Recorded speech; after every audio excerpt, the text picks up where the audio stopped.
This is an evolution, and I know you've been asked about this before, about past comments that you've made about Donald Trump. You've said, I'm a never Trump guy, never liked him, terrible candidate, idiot if you voted for him, might be America's Hitler, might be a cynical a-hole, cultural heroine, noxious and reprehensible. Wow, when Fox News is bringing this up, you know it's got to be bad. Well, I think the simple answer is you've got to respect the American people enough to just level with them. Look, I was wrong about Donald Trump. I didn't think he was going to be a good president, Brett. He was a great president, and it's one of the reasons why I'm working so hard to make sure he gets a second term. J.D. Vance used to think that Trump was the next Hitler until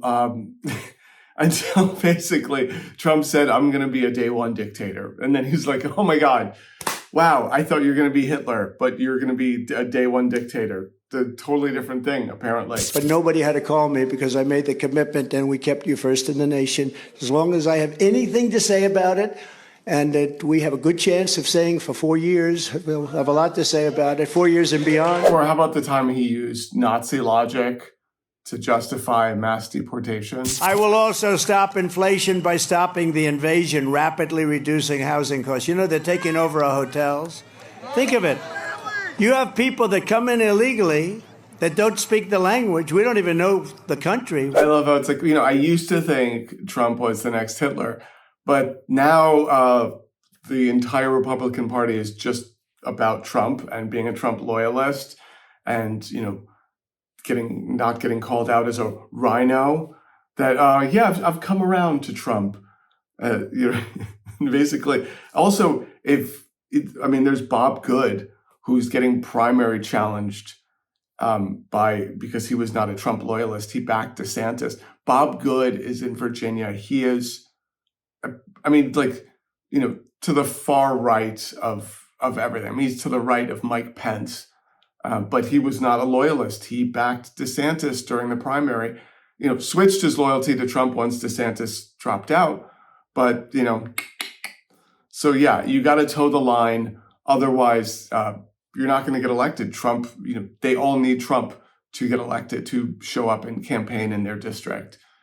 So J.D. Vance, he's going to take a fat L unless, if he's known as a rhino, that's it. It's over. He has to embrace all of it. The election fraud, right? We got to, just deport people and do fascist shit, Otherwise, you're a rhino if you're not, embracing, QAnon. If you're not willing to count the cost, I don't want to serve with you. I really do not want to serve with you in government if you have not been willing to acclimate yourself to the possibility that you will have to spend a night in jail, that you will have to tell your family you may not see me for a while. That is the only mentality that we will save our country. So Project 2025, it's a 900-page document. Most of you haven't read it. If you want a cheat sheet, just download ChatGPT and just type in keywords like Project 2025. What does it say about, X, healthcare, abortion, nuclear proliferation, getting rid of the Department of Education, any of your favorite subjects. It is a very comprehensive document, and there's something in there for everyone. What's even crazier is the fact that, when you learn about Trump's administration, it's like scarier than we all thought it was, right? Like there were at points when there were far-right lunatics in charge of his cabinet that, had a line that they wouldn't cross. Like Trump would say, oh, hey, why can't we send tanks into these Black Lives Matter protests? And they would say, well, yeah, that's actually not how we do things in America. And Trump would throw a fit. And the point of Project 2025 is, hey, we're going to have loyalists this time, not just people that are on the far right. They're going to be on the far right and loyal to Trump. And we're going to consolidate power at every level of government. Every level. I'm familiar with Project 2025. The more I read about it, the more frightening it is. I can't say enough about it. It's so explicit. It is the quietest part out loud. It explicitly says that everyone on death row, with 47 people on death row federally, will be executed, and the death penalty should be expanded. And they say to go after pedophiles, but I mean, you know it, I know it. We know who they're talking about and who they're going to weaponize it against.